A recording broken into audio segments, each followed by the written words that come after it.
Hi, Brian Dean with Caring Palms Healing Arts. Now, normally in these videos, I try to talk about something to make a point. And there will be a point at the end of this, but I wanted to talk about something that happened in a mediumship class I was taking. And our task was to connect to one of our guides and get some physical information about them. And this is a guide that had been at some point in a body. And then at the end of it, to get some philosophy from them. Okay, now we all have guides. You've got one that stays with you from the moment of birth till the moment of death. We've got those that come in and out based on what we're doing. If we're doing engineering work, well, then you've got guides that come in that were engineers. Every month I sit down to write articles for the newsletter.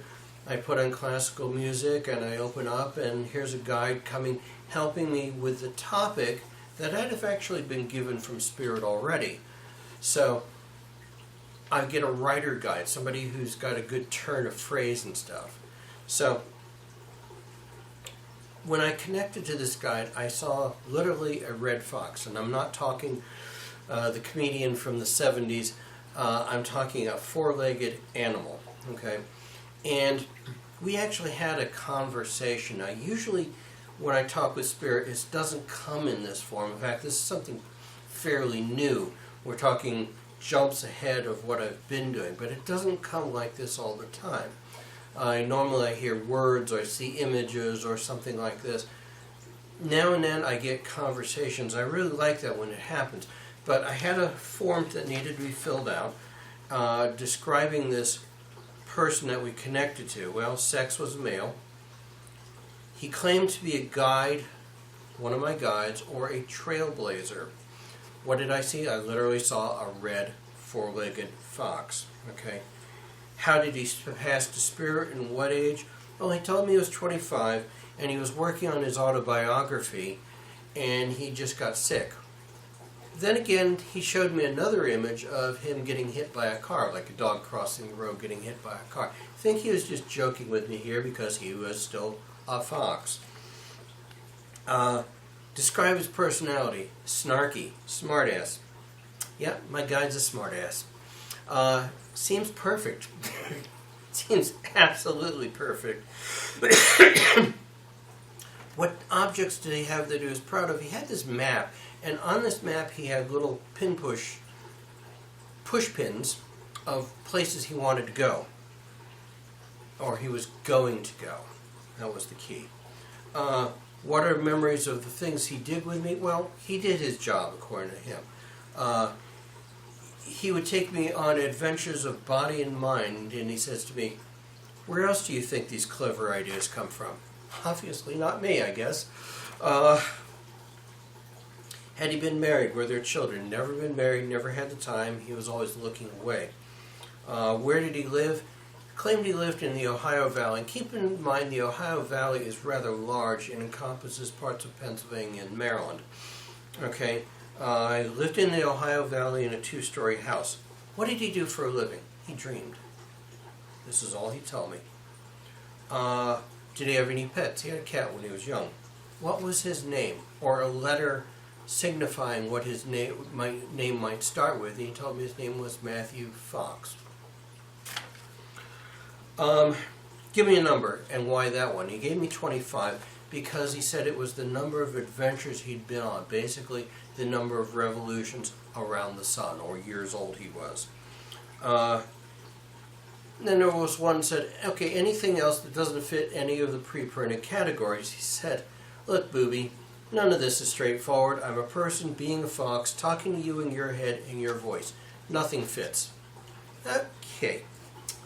Why are we here? Well, I've been having trouble with some blocks that I was having, and he told me to quit raising the blocks and pushing through to the light and then staying there. So that was important advice.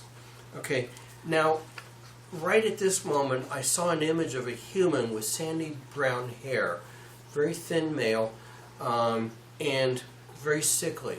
So I truly believe that he was sick a good chunk of his life, and his maps with the push pins on it were where he was dreaming about going but never did get the chance. These are things that were important to him, that he was going to go there, but never did. Now, then he started giving me philosophy, and I started writing it down. I couldn't write fast enough, and I got up and went into my office and started typing because I could type faster.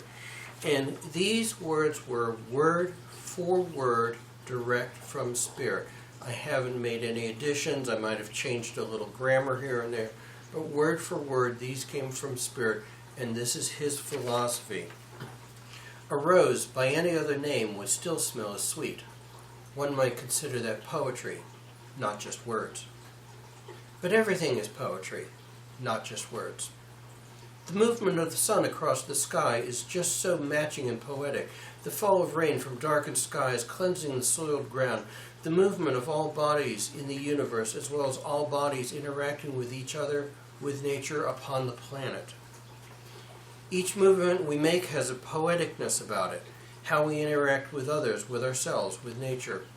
Everything moves, everything interacts, everything has a purpose and an intention and a harmony through the interaction of all things.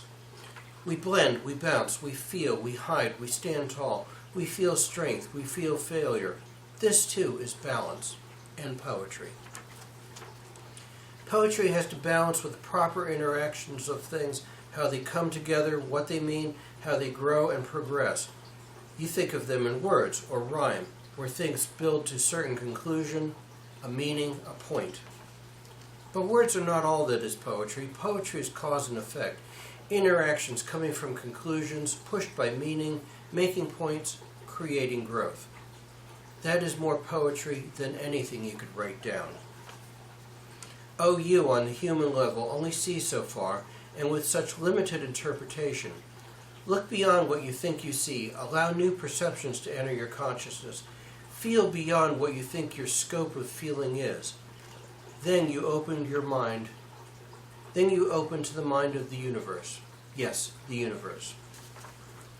The universe, with all its complexities, with all its movement and balances, is a blending and poetic in itself.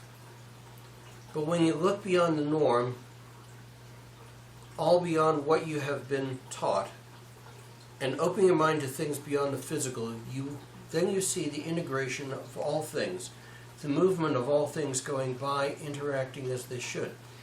This filters down to your level as words and feelings, and you make the best of it that you can. But know that while you may feel a small thing in this concept, you are an integral part. You blend and make the whole what it is. And as the rose grows and blooms and then withers, so do you, leaving some mark on the landscape of what was your life. And that is poetry indeed. Take care. I'd like to be with you.